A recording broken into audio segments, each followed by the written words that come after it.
This presentation will cover vowels. This is a review of Chapter 3 from the Alutiiq Orthography book. This is Candace Branson. There are 4 Alutiiq vowels. The underlined vowels in this chart are prime vowels. So there's E, U, A, U.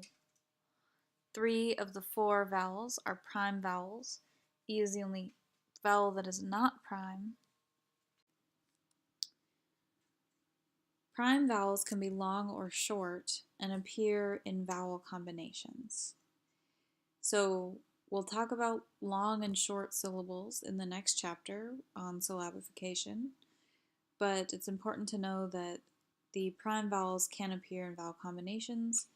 That means that E cannot appear in a vowel combination. So here are the vowel combinations.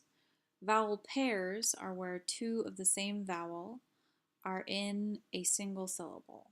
So it's vowel pairs like AA, II, and UU. The rest of the vowel combinations in this chart are called diphthongs. That's where 2 letters, 2 vowels come together to create a single sound. So I'll read this chart. A, Y, W, A, E, we, O, U, U. These are the 6 vowel combinations that occur in Alutiiq without an apostrophe, other than the Russian vowels A and O. These are not considered vowel pairs because they represent single vowel sounds only found in the Russian loanwords.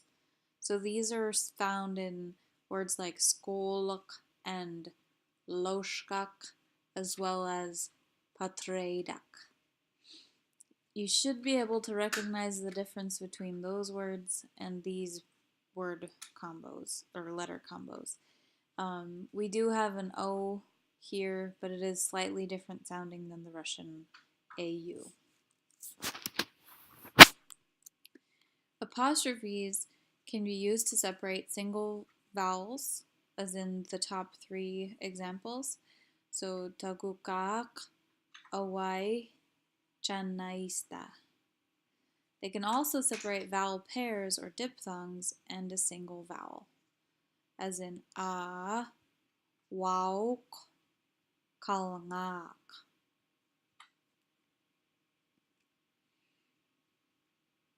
Oh wait, but A and A and I make 2 different sounds, but are made of the same letters.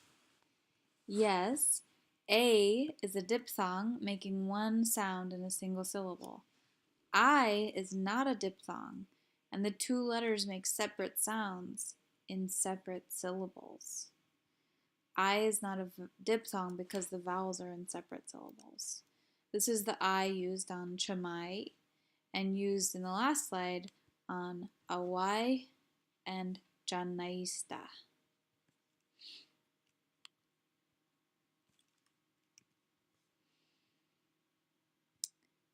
Vowels can change the sound of other consonants as well as their proximity to other consonants being impacting the sound of the vowels themselves.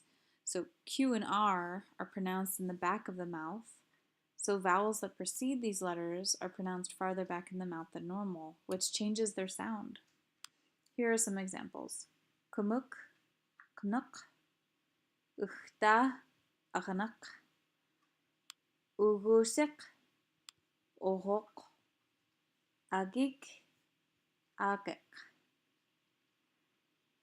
So their proximity to an R or a Q changed the sound of the vowel right before it. So in this one, changed the sound of the E, this one as well. This one changed the sound of the U, well, the I here, and then the U here. And then in this one, it was the I. There's also lax pronunciation for the letters P, C, G, T, K, Q, and S. So when those letters are sandwiched between single vowels, they become voiced. So that's why you end up with words like this that look like they should be ataka, but they're pronounced adaka, or majak, or nabak. So in this word adaka, it looks like it should be a D rather than a T because we're voicing that T. Same with majak. We're voicing the ch sound that the C makes because the C is sandwiched between the two A's. Now, the examples here are all where one of these consonants is sandwiched between two A's, but this works for all of the other vowels. What about E? Well, E is known as a reduced vowel, which means a lot of things. First, it can't be stressed or lengthened, or in a syllable with another vowel. So it can't be part of the vowel combinations. There are no diphthongs with E. You'll never find EE in a syllable.